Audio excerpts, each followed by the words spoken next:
Bureau chief Shahzad Chandio जी report मुताबिक़ मेहर में national highways ऐं मोटरवे पुलिस जे सब इंस्पेक्टर अब्दुल जब्बार चांडियो पारां ड्यूटी दौरान ख़राब रिक्शा ड्राइवर मथां छटी झले गर्मी खां बचाइण वारो अमल सोशल मीडिया जी ज़ीनत बणिजी वियो आहे।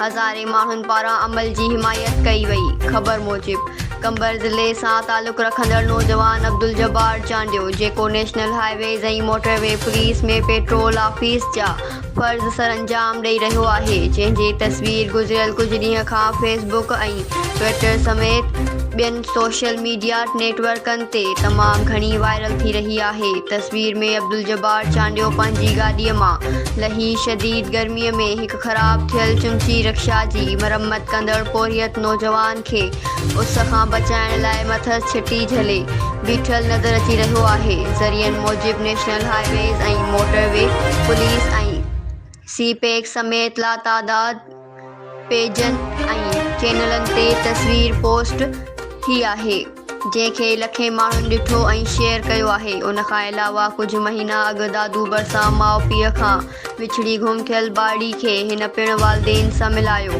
जंहिं ते खेसि इदारे तरफ़ां बहितरीन कारकर्दगीअ जा एवार्ड पिणु ॾिना विया हुआ। अब्दुल जब्बार चांडियो जो चवणु आहे त मूंखे नंढपिण खां ई माण्हुनि जी ख़िदमत करण जो जज़्बो रहियो आहे।